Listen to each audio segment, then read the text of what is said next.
آخری 10 دن میں لیلۃ القدر رکھی ہے، اعتکاف رکھا ہے۔ پہلی امتوں کے لیے یہ نہیں تھا کہ پچھلے سارے گناہ معاف ہو جائیں، یہ ہمارے لیے کہ ہمارے پچھلے سارے گناہ معاف ہو جاتے۔ اللہ تعالیٰ کا عرش پہلے آسمان پہ آ جاتا ہے، جنت کے دروازے کھل جاتے ہیں، جہنم کے بند ہو جاتے ہیں، شیطان قید ہو جاتے ہیں، اور سمندر کی مچھلیاں اور زمین کی چونٹیاں تک روزہ رکھنے والوں کے لیے دعا کرتی ہیں، اور اللہ تعالیٰ جنت کو روزانہ کہتا ہے ان قریب میرے نیک بندے بندیاں آنے والے ہیں، تو ان کے لیے میک اپ کر لے، تو ان کے لیے تیار ہو جائے۔ یہ اللہ تعالیٰ کی رحمت کو لینے کا سیزن ہے۔ پہلی امتوں کو اعتکاف نہیں ملا تھا، ہمیں اعتکاف ملا ہے کہ 10 دن اللہ دے بوئے تے پہ جاؤ، یا اللہ تیرے کو معافی کروا کے ہی اٹھنا ہے، ہمیں اٹھنا ہی کوئی نہیں۔ تو جو دروازے پہ آ جاتا ہے آدمی اسے معاف کر ہی دیتا، کوئی بہت ہی سخت دل والا ہو تو معاف نہ کرے، ورنہ بڑے سے بڑے غصے والے بھی کہتا اچھا جی جاؤ معاف کیتا۔ اس میں ایک لیلۃ القدر ہے، وہ بعد میں بات کرتا ہوں۔ پھر اللہ تعالیٰ نے اس میں غریب آدمی کی کہ روزے اچھے گزر جائیں، عید اچھی گزر جائے، اس کے لیے اللہ تعالیٰ نے صدقہ فطر رکھا ہے۔ ہم اسے عید کے ساتھ جوڑ دیتے، پہلی رمضان سے دینا چاہیے تاکہ غریب اپنا کوئی روزہ تو رکھ سکے۔ پہلی رمضان سے 29 رمضان تک جب مرضی دے دیں، اور اگر وہ فطرانہ ادا نہیں کرتا تو اس کے روزے اس کے سر کے اوپر سے بھی نہیں جاتے، وہیں کھڑے رہتے ہیں۔ اور عام طور پر یہاں اخبار میں ٹی وی پر گندم کے لحاظ سے آتا ہے 2 سیر کڑک دے دو، وہ تھوڑے سے پیسے ہیں، 100-200 روپے ہے۔ میں آپ کو آپ سب مالدار لوگ بیٹھے ہیں، میں آپ کو اپنے نبی کا صدقہ فطر بتاتا ہوں کہ آپ کیا دیتے تھے۔ آپ کشمش دیتے تھے، کھجور دیتے تھے، جو بھی دیے ہیں۔ تو کشمش 3 کلو، بازار میں 3.5 کلو، بازار میں جا کے پوچھیں جو سب سے اچھی کشمش ہو، یا پھر درمیانی، گھٹیا نہیں درمیانی اور سب سے اچھی، پتہ کرے وہ کتنی ہے، 1000 روپے کلو ہے، 1500 روپے کلو ہے۔ آپ کے گھر کے 4 افراد ہیں تو ایک گھر سے 6000 روپیہ غریب کو جائے گا۔ آج تو 6000 میں ایک ہفتہ نہیں گزرتا۔ تو اب سب سے عرض کرتا ہوں، ویسے بھی خیرات کریں، افطاریاں کروائیں، اور صدقہ فطر کشمش کے حساب سے دیں۔ یہ آپ سب بھائی بہنوں کی خدمت میں گزارش ہے۔ اللہ نے آپ کو رزق دیا، خرچ کریں، یہی آپ کے ساتھ جائے گا، باقی سارا ادھر ہی رہ جائے گا۔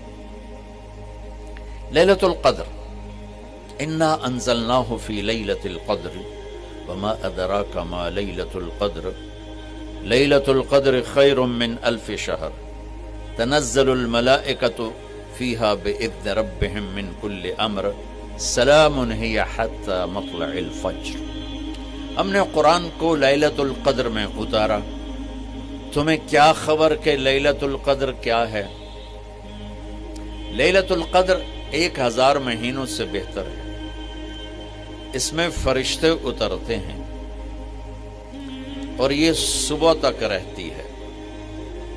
لفظ قدر عربی میں اس کا ایک مطلب ہے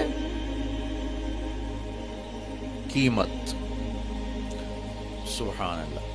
تو اللہ نے کہا میں تمہیں بتاؤں، اب سب تاجر بیٹھے ہو، لیلۃ القدر کی قیمت کیا ہے؟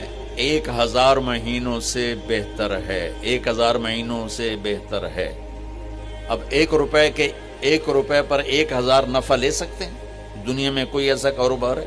جو ہیروئن بیچتے ہیں وہ بھی نہیں لے سکتے۔ اور میرا اللہ کہہ رہا ہے 1 رات 1000 مہینے، یعنی کوئی 82-83 سال۔ یہ تو آ گیا پہلا قدر۔ دوسرا اس کا مطلب ہے تنگ پڑ جانا، تنگ پڑ، فقدر علیہ رزقہ۔ تو تنزل الملائکۃ فیہا، تنزل الملائکۃ والروح فیہا، کہ اس رات اتنے فرشتے اترتے ہیں کہ زمین تنگ پڑ جاتی ہے۔ سبحان اللہ، اتنے فرشتے آتے ہیں زمین تنگ پڑ جاتی ہے۔ تیسرا مطلب ہے قدر، مقدار کو، تو اللہ تعالیٰ نے اس کا آخری مطلب بھی بتایا، سلام ہی حتی مطلع الفجر، کہ یہ فجر کی نماز تک، فجر کی اذان تک یہ رہتی ہے، تین مطلب ہیں قدر کے، تینوں اللہ نے قرآن میں کور کیے۔ قیمت کیا ہے؟ 1000 مہینوں سے بہتر۔ تنگی کیا ہے؟ فرشتوں سے زمین بھر جاتی ہے۔ مقدار کیا ہے؟ صبح صادق۔ لیلۃ القدر 27 کی نہیں ہوتی، 21، 23، 25، 27، 29۔ اب یہ 5 راتیں جاگنے چھٹ، آپ لوگ تو ویسے رات کے بادشاہ ہو، جاگ لو۔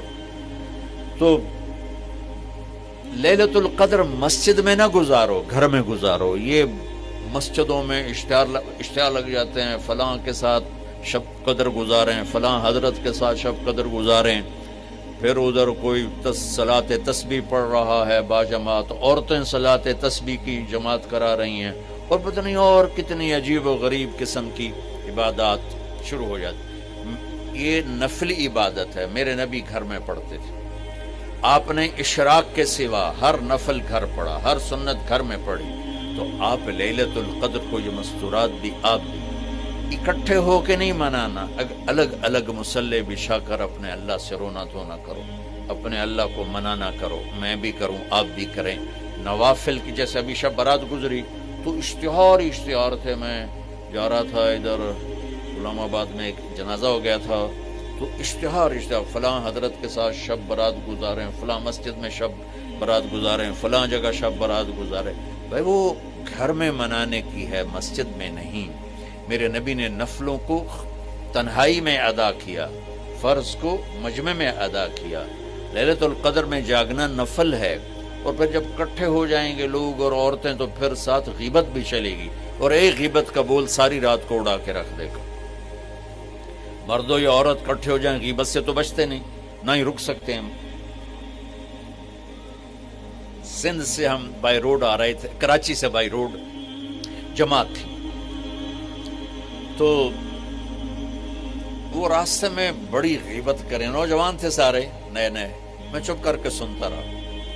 جب کوئی 2 دن گزر گئے نا تو ہمارے پاس بڑی وین تھی، میں نے کہا بچوں ایک نصیحت کرتا ہوں کہ غیبت نہ کیا کرو، مذاق کرو، ہنسا کرو، کھیڑا کرو، غیبت نہ کرو۔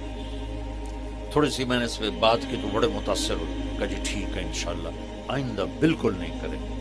کوئی آدھا گھنٹہ گاڑی میں سناٹا رہا، آدھے گھنٹے کے بعد ایک بولے مولانا یہ غیبت نہ کریے تو پھر گلاں کی کریے۔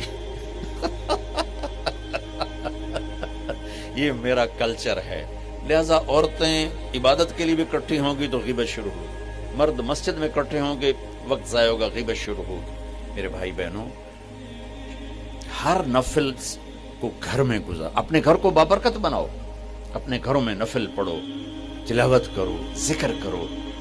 صرف اشراق کے نفل میرے نبی مسجد میں پڑھتے تھے 2 رکعت، باقی ہر نفل آپ نے مسجد میں ادا کی۔ تو یہ چند چیزیں رمضان کے متعلق میں نے عرض کی ہیں۔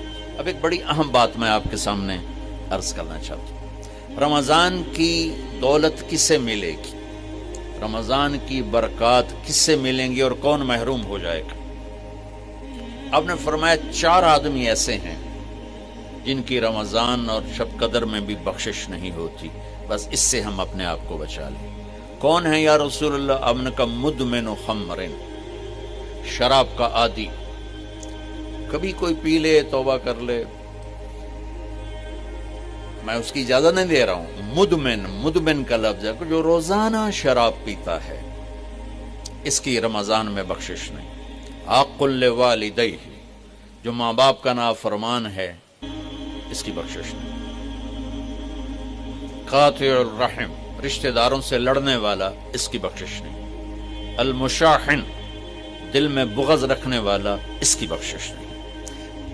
ہر وہ چیز جو میرے آپ کے لیے نقصان دے اللہ نے حرام کر دی، ہر وہ چیز جو میرے آپ کے لیے مفید ہے اللہ نے حلال کر دی۔ سود حرام کر دیا۔ ہمارے پاکستان کی معیشت نہیں، پوری دنیا کی معیشت ڈوبی پڑی ہے، سارے ملک قرضوں پہ چل رہے ہیں، سود نے پوری دنیا کو تباہ کر دیا۔ تو میرے اللہ تعالیٰ نے، آپ دیکھتے نہیں، میرا اللہ کہتا ہے فَأَذَنُوا بِحَرْبٍ مِّنَ اللَّهِ وَرَسُولِهِ، اگر سود نہیں چھوڑو گے تو میرے اور میرے رسول مل کر تمہارے خلاف جنگ کریں۔